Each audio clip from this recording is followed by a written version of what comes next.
Me takes him. Let me out! Let me out! Let me out!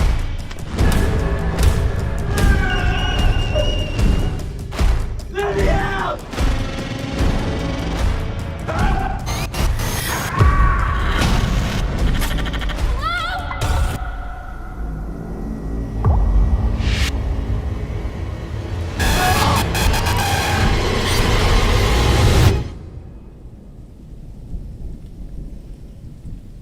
I think it's over. I saw the angel.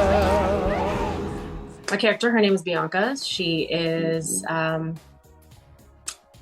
really sensitive, I think, empathetic empath of a human being, and really in love with Rom as well, and her friends, and super fearful of the times that she's in, which is this pandemic. I think we've all experienced that in one form, in some form or fashion, in these last 2 years. And is really looking for not only the support of her guy, but also the support of her friends to help her get through it.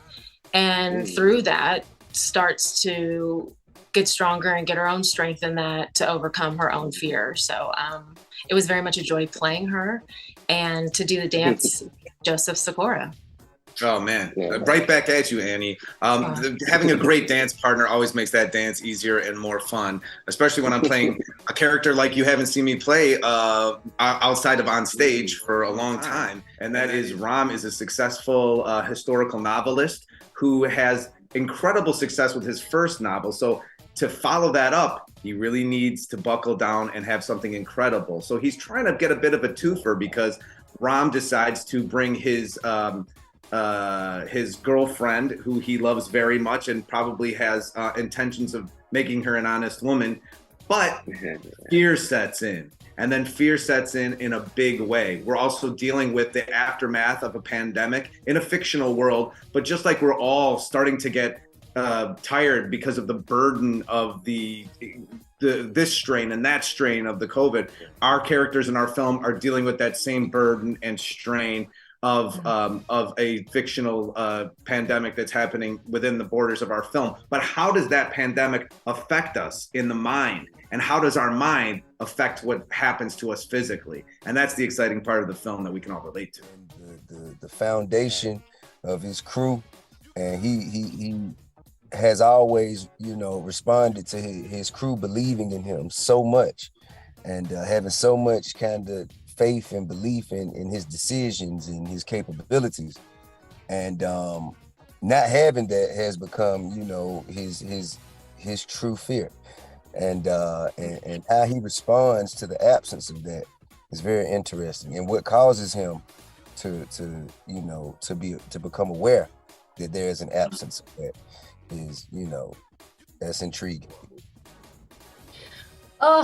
I think what makes fear different from any horror movie is the fact that it makes you really dig deep into you as an individual with our own personal fear that we are experiencing. And I think it really challenges each person to turn around and see what they're running from, what they're afraid of, and what they need to conquer in order to understand that fear is not always real. It can be it could be made up in our minds. And you need to let go of that if you want to proceed forward and have a good, healthy life. Well, what makes this different is not only the on-screen, but let's talk about behind the scenes, which what Deon just covered. It was during a time where we were the first film to film during the pandemic. So we didn't have any rules. CDC was coming to us for the rules. We had to test every day, do the antibodies test. We had to do all of that. So not only with filming this horror film, but we had to overcome all of that as well. And on screen, it's a movie that not only talks about how your past traumas kind of define who you are today, and it's our job to try and overcome those traumas to be a better version of ourselves. And I think that's a great message that this film has. My job was to convince Batch, T.I, Joseph Sikora, Annie, Iddo Goldber, to risk our lives, and Ruby Modine to come to a cabin in the middle of a global pandemic and shoot a film with me and to conceptually tell them that the reason we were going to make this movie was because we were all living in fear, and that as artists, we should be doing something that would reflect the time. And I think we came together, man, you know, as Black and brown people in the height of something that we were very afraid of, and made something really, really special. And this little movie, man, ends up being arguably one of the best things I've ever done in my life as a filmmaker. Just all around, conceptually, how we did it, why we did it, when we did it. And now watching the results of what the movie really is, man, it speaks to everything that I've been wanting to portray as a filmmaker for a long time. I would say the back's up against the wall. You know, a lot of things could have and probably were against us that I'm not even aware of. But the things that I know, you know, we were one of the first films back, if not the first, during COVID. And that's a really, really, really big deal.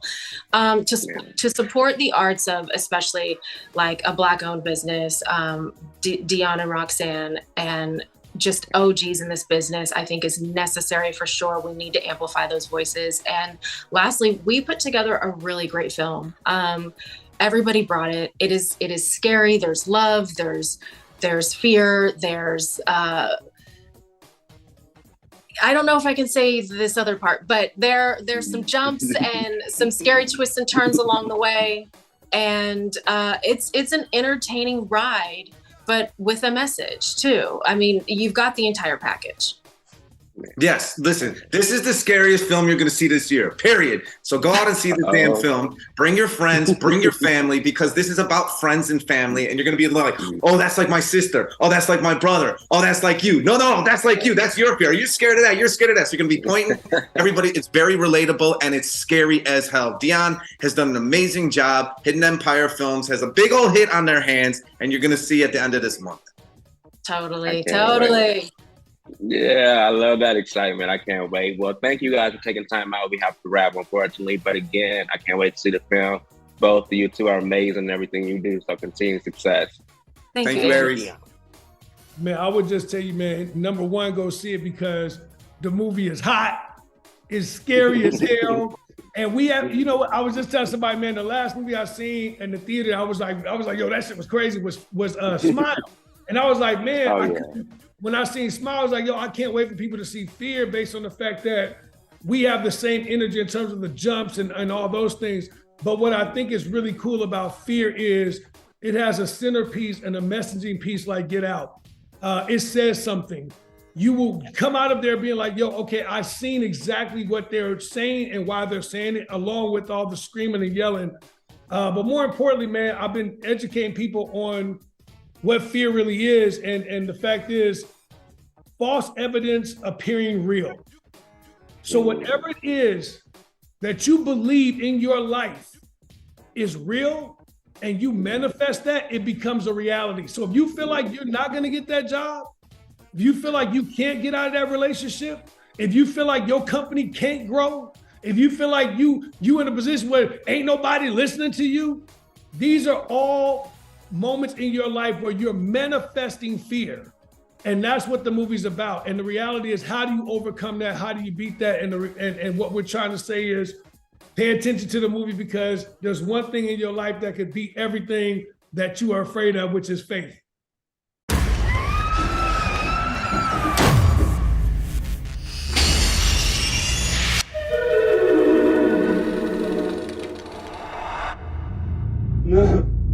No.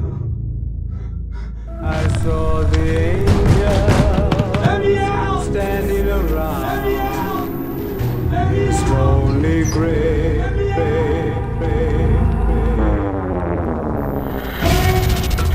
You guys have no idea what a great weekend we have ahead of us. Cheers. This place is perfect.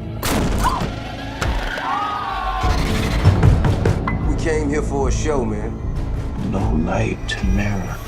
So before this weekend's over, it better be fireworks. You understand me? No detail to mirror. You like it?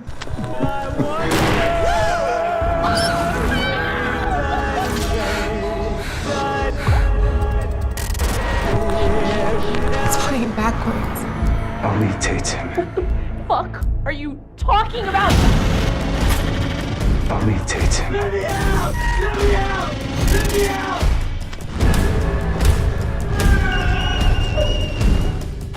Let me out!